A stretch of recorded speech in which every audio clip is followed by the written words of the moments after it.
This is from On Writing by Stephen King. For years, I dreamed of having the sort of massive oak slab that would dominate a room.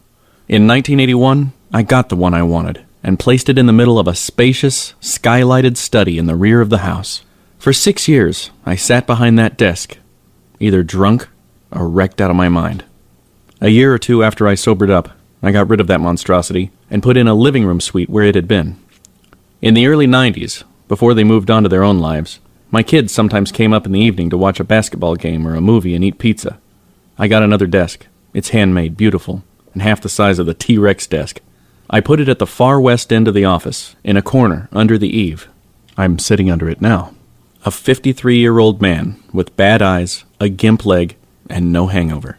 I'm doing what I know how to do, and as well as I know how to do it. I came through all the stuff I told you about, and now I'm going to tell you as much as I can about the job. It starts with this. Put your desk in the corner, and every time you sit down there to write, remind yourself why it isn't in the middle of the room. Life isn't a support system for art. It's the other way around. This is from Father Joe by Tony Hendra. I'm not sure I want to go back, Father Warlow. The eyes blinked. The lips pursed. Oh, but you must, dear. Suddenly, gusts of wind ripped around us, whipping his robes up around his thighs. He yanked his arm from mine, trying clumsily to hold down his skirts. Marilyn Monroe would do much the same over a subway gate in New York City later that year, but she couldn't come close to him in the knobby English knees department. Finally, he got his wayward garb under control, spluttering, "Oh my goodness, oh my goodness." "Well," he laughed, "now that you've seen my knees, you can hardly call me Father Warlow." "What should I call you then?" "Everyone calls me Joe." A bit radical, I thought. This monk did nothing that other priests did. He talked to me like an equal, not a sinner, and so far he had made no mention of the ultimate sanction used by all Catholic adults, hell. But still, he was a priest.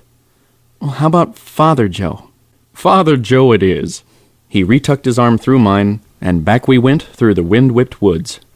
This is from Henry Huggins, by Beverly Cleary. "Hi," said Henry. "What you got in that bag?" asked Scooter. "None of your beeswax," answered Henry. Scooter looked at Henry. Henry looked at Scooter. Crackle, crackle, crackle went the bag. Henry tried to hold it more tightly between his knees. "There's something alive in that bag," Scooter said accusingly. "Shut up, Scooter," whispered Henry. "Ah, shut up yourself," said Scooter. "You've got something alive in that bag." By this time, the passengers at the back of the bus were staring at Henry and his package. Crackle, crackle, crackle.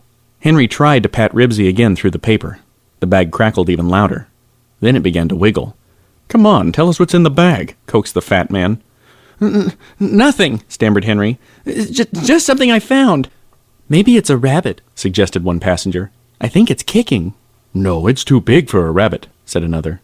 "I bet it's a baby," said Scooter. "I bet you kidnapped a baby." "I did not," said Henry. Ribsy began to whimper, and then to howl. Crackle, crackle, crackle. Thump, thump, thump. Ribsy scratched his way out of the bag. "Well, I'll be doggoned," exclaimed the fat man and began to laugh. "I'll be doggoned." "That's just a skinny old dog," said Scooter. "He is not. He's a good dog."